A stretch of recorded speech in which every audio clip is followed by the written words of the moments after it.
बड़ी सिंपल सीधे। पहली चीज तो मैं जानना चाहिए कि जो बूस्टर का नियम है वो किसके लिए है भाई? प्रकाश जो आता है, कहाँ से आता है प्रकाश? सामान्य तौर पर हमें सूर्य से प्राप्त होता है। जो सूर्य से प्राप्त होने वाला प्रकाश होता है वो क्या होता है? आध्रुवित प्रकाश होता है। कैसा होता है बेटा? आध्रुवित प्रकाश होता है। आध्रुवित प्रकाश कैसे कहते हैं? वह होते हैं जिसमें सभी रंग क्या होते हैं? मिले हुए रहते हैं। सभी रंग होंगे मिले हुए, उसे बोलते हैं हम आध्रुवित प्रकाश। अब इसके द्वारा क्या होता है? जब आध्रुवित प्रकाश किसी माध्यम के ऊपर पड़ता है, माध्यम जैसे पानी के ऊपर पड़ जाए, चाहे तेल के ऊपर पड़ जाए, ऐसे किसी भी माध्यम के ऊपर जो सामान्यतः पारदर्शिता का काम करता है या प्रकाश को परावर्तित करने का कार्य करता है, तो उन सब पर क्या होता है? बूस्टर के नियम लागू होता है। अब बात करते हैं बूस्टर के नियम पर। बूस्टर का नियम क्या है? बूस्टर का नियम एक संबंध है जो यह दर्शाता है कि ध्रुवण कोण होता है या प्रकाश की जो मात्रा होती है वह आपतन कोण के साथ किस प्रकार संबंध दर्शाता है। ये जो संबंध है इसे हम बोलते हैं ध्रुवण कोण। चलो देखते हैं। तो स्कॉटलैंड के भौतिक शास्त्री डेविड बूस्टर ने सन 1811 में प्रकाश के ध्रुवण की मात्रा और आपतन कोण के मध्य एक संबंध दिया या संबंध स्थापित किया जिसे बूस्टर का नियम कहते हैं। अब ये नियम क्या कहता है? इस नियम के अनुसार क्या? ध्रुवण कोण की स्पर्शज्या का मान माध्यम के अपवर्तनांक के क्या होता है? बराबर होता है। अब माध्यम का अपवर्तनांक क्या ऐसे दर्शाया जाता है? म्यू के द्वारा। और ध्रुवण कोण को दर्शाया जाता है किसके द्वारा? आईपी के द्वारा। तो इसको जो ध्रुवण कोण का मान होगा, उसकी जो ध्रुवण कोण का जो स्पर्शज्या का मान होगा वह हमेशा माध्यम के अपवर्तनांक मतलब म्यू के बराबर होगा। अब बात करते हैं हम इस चीज की कि इसका उपयोग होता कहाँ है। इसका उपयोग जो है सूर्य से चश्मों के रूप में किया जाता है। अब सूर्य के चश्मों के रूप में मतलब सूर्य से आने वाला जो प्रकाश होता है उसकी गतिशीलता को कम करने के लिए या चमक को कम करने के लिए किया जाता है।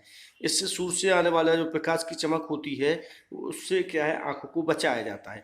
जैसे हम लोग जो लगाते हैं वो काले, नीले, पीले गाड़ी चलाते समय जो चश्मे, वो सारे चश्मे क्या होते हैं? जो ब्रांडेड कंपनियों के होते हैं वो इसी के आधार पर बूस्टर के नियम के अनुसार काम करती है। इसके साथ साथ ये पोलराइड जो युक्ति होती है वो कहीं हद तक बूस्टर के नियम के आधार पर ही कार्य करती है।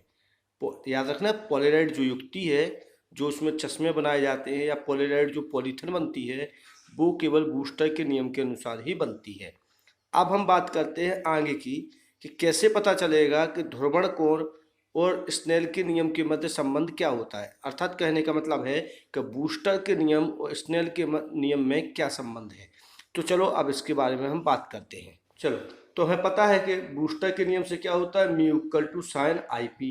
लेकिन हमें पता है कि जो स्नेल का नियम होता है उसके अनुसार क्या होता है? स्नेल के नियम से हम जानते हैं कि म्यू इक्वल टू होता है क्या? साइन आई पी बटे साइन का आर।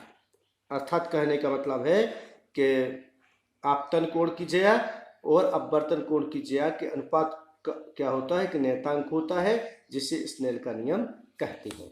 अब हम इन दोनों के ऊपर यदि ध्यान दें, इन दोनों को कैलकुलेट करके देखें, ठीक है, दोनों को तुलना करें तो हमें पता चलेगा कि क्या होगा? 10 आई पी बराबर क्या होगा?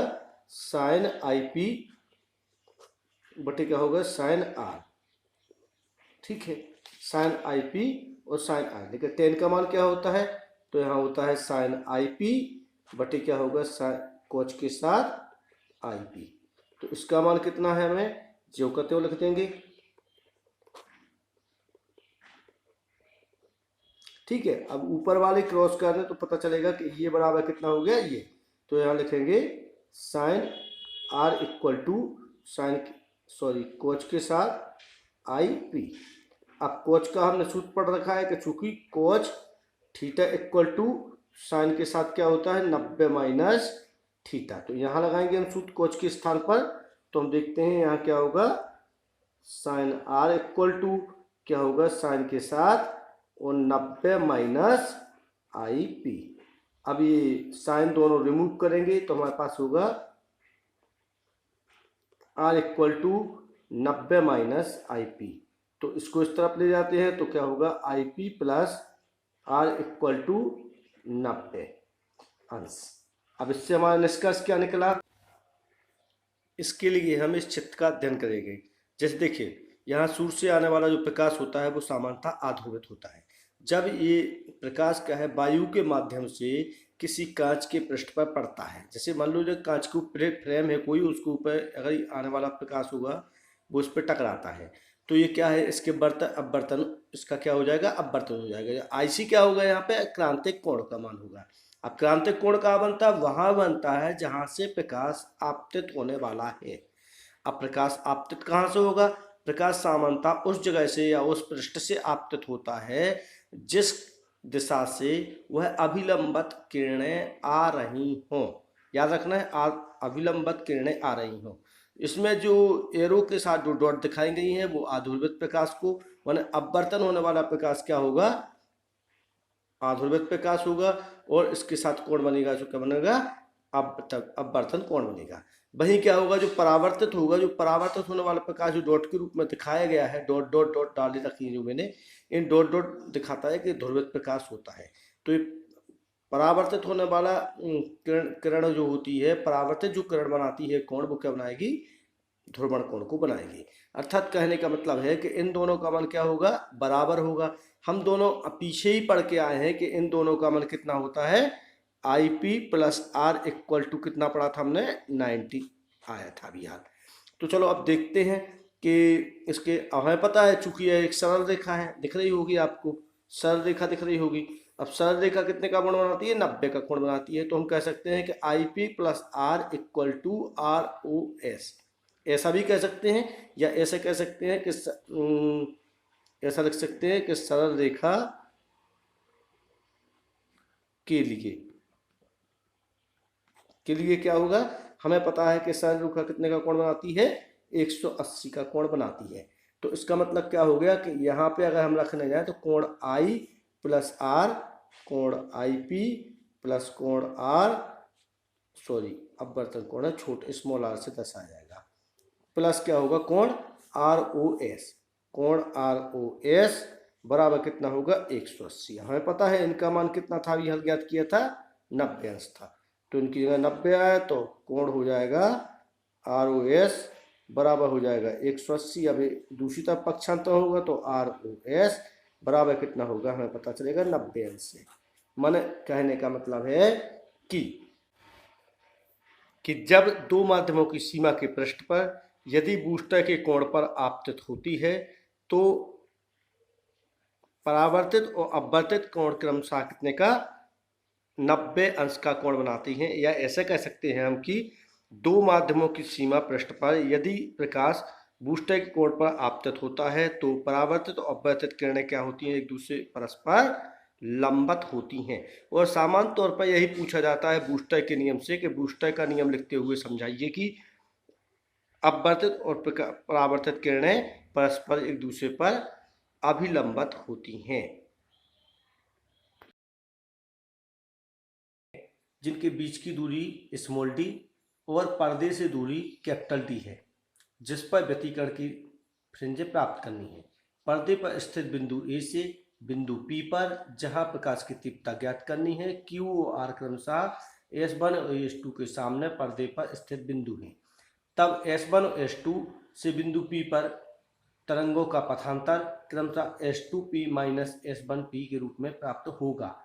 अब हम एक चीज जानने की कोशिश करेंगे कि जो हमारे बिंदु R और Q हैं उनकी भी P बिंदु से दूरी कैसे ज्ञात होगी।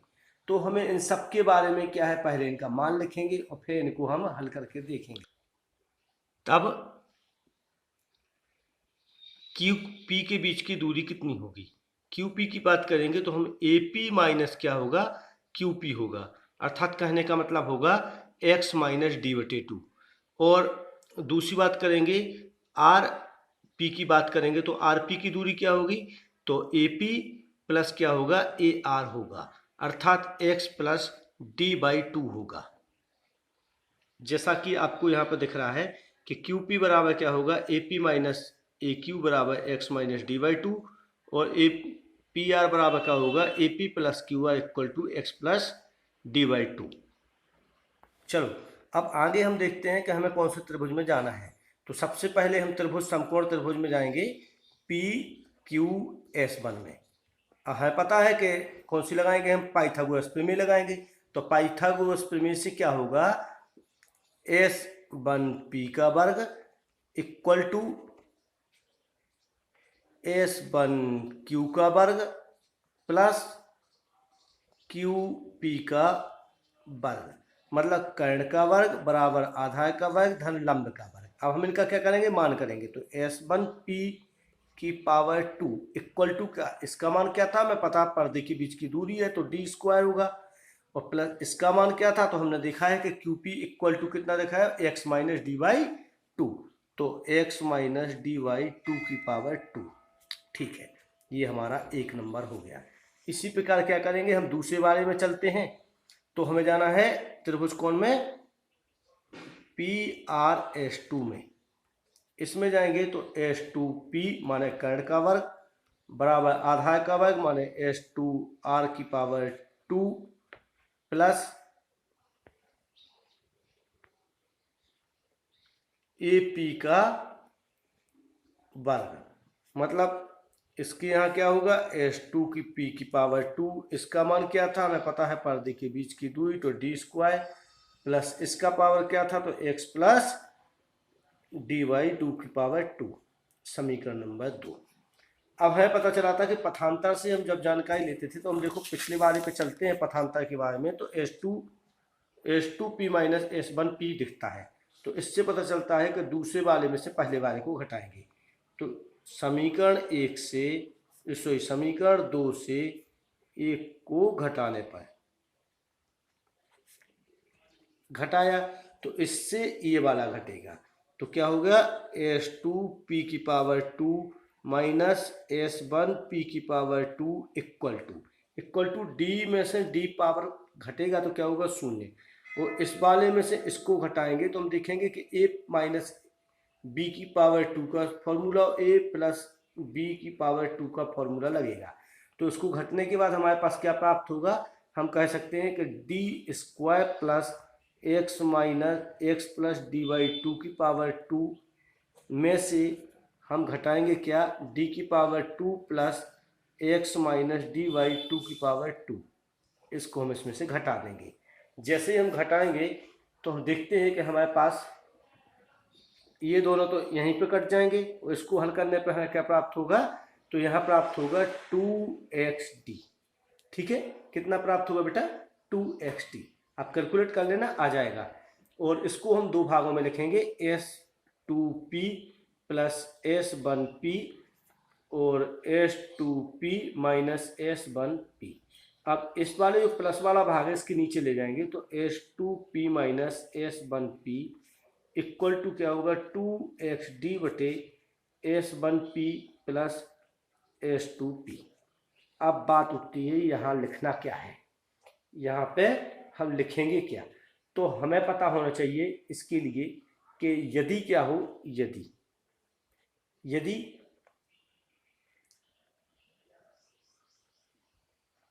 यदि बिंदु P बिंदु A पर स्थित हो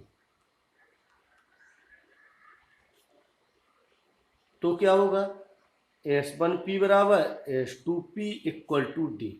अर्थात देखने की जरूरत है, इस चित्र के ऊपर चलते हैं तो हम देखते हैं कि अगर ये वाला बिंदु आके यहाँ पे आ गया तो ये दोनों स्लेटें क्या होंगी, एक स्लेट बन जाएगी, ये दोनों भी जुड़ के एक स्लेट बन जाएगी। और उसकी तीव्रता क्या होगी, एक ही बिंदु पर प्राप्त होगी, जो पर्दे से दूरी होगी वो कितनी होगी, दोनों के लिए डी प्राप्त हो जाएगी। तो ऐसे हमें पता चल गया कि यहाँ पे क्या है, S2P minus S1P equal to 2xd by क्या होगा, d प्लस डी। अब इन दोनों को जोड़ेंगे तो यहाँ क्या आएगा, 2xd बटे क्या हो गया, 2d। अब 2 से 2 क्रॉस कर देंगे हम जैसे ही, तो हमें xd बटे d प्राप्त हो जाएगा। ये हमारा क्या था, पथांतर था। अब हमें पता है चूंकि क्या है, पथांतर का फॉर्मूला होता है, या हम कह सकते हैं कि सब फ्रेंजों के लिए अलग अलग फॉर्मूला होता है। ठीक है, तब दीप्त फ्रेंज के लिए पथांतर n लैम्डा, तब क्या होगा, और अदीप्त फ्रेंज के लिए जो पथांतर होता है 2n प्लस लैम्डा बाई 2 होता है। तब दीप्त फ्रिंज के लिए हम इसकी तुलना इसके साथ करेंगे तो हम देखते हैं कि एक्स डी बटे D equal to lambda D, ये वाला इसके साथ तुलना करेंगे।